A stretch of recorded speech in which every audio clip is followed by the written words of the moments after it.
slowly getting there. Floor's down. Managed to get one of the floorboards back on. I haven't put the really big one back on. So there's one more floorboard that came with the van, like this one, that covers the entire back area. And I put this one back down so that it's easier to stand on and would make a bit of space in the garage. But the problem we're having right now is that we want to put like an underslung gas tank underneath the van where the spare wheel is. But to do that, we're not sure if we need to bolt through basically the metal floor, and if that's the case, then we can't really just sort of fix the floor down permanently, because the Celotex squares have got to come up and so we can access the metal. But yeah, Brett's been working on trying to find out how we can go about doing that, and if we can do it without having to take up the floor again. So that's kind of in limbo at the moment. So I've been working on the size of the van and fixing the rest of the insulation. Did this fluff like the first day we got it. Let's stuff it in. Glue it good. Oh, I want to play with that.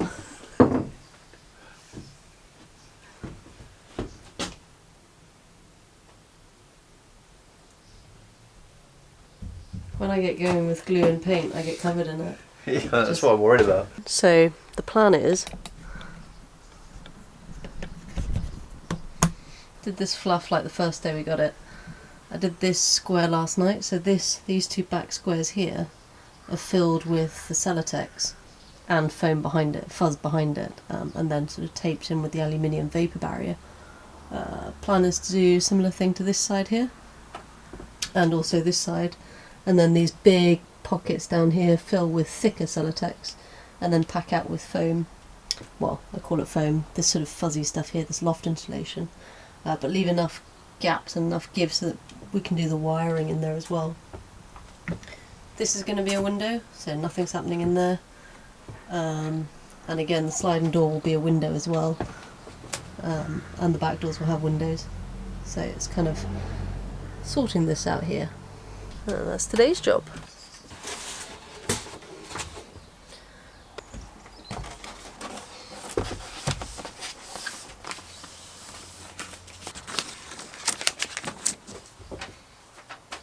Well, the Kingspan is proving like it's quite nice to cut, but the shapes of it are quite interesting. Trying to fit them to shapes of the van. So I've been doing the lower portions down here. These ones are quite straightforward. This one's curved with the archway, and this is like a triangle, hard to fit in there, and those two.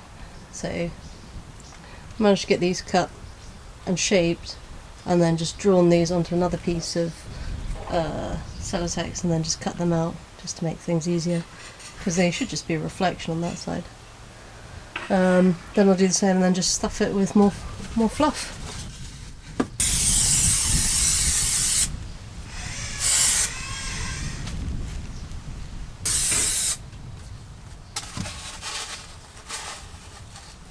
Celotex in, check. Had to put a little bit of fuzz behind the panel of Celotex because the metal curves slightly, so fill that void, and then kind of just packed out the front. If it wasn't quite flush with the metal, packed out the front with more foam, and then these are sort of glued in. Next thing to complete the insulation is in here, right down here. You can't access it through either of these pockets or really the top, and there's a series of little holes, and this is a hollow strut all the way down here. So I have to poke the foam through, the fuzz through with a peg. Yes. So here is hole, here is fuzz, here is peg. So for the next however many hours, I'm going to be poking fuzz to fill basically this section all the way up here. I've already done it to some of the other sort of thinner seams and struts and stuff, but I think this is going to take a little longer.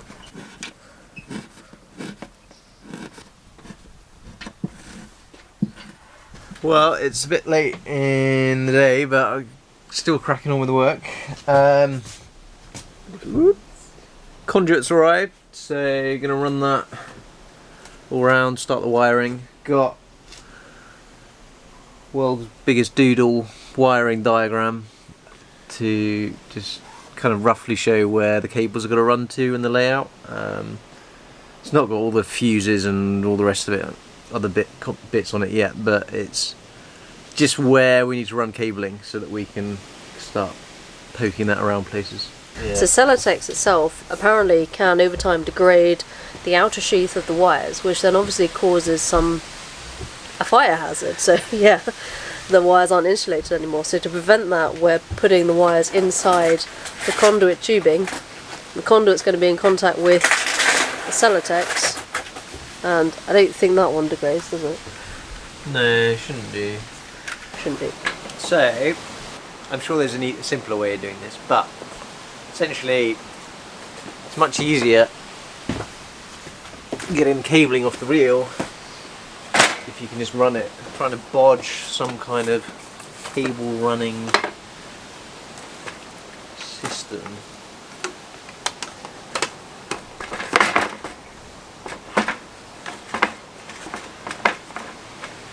Like a dream. Like a dream. What do we do about this one? So we didn't know how much we needed, and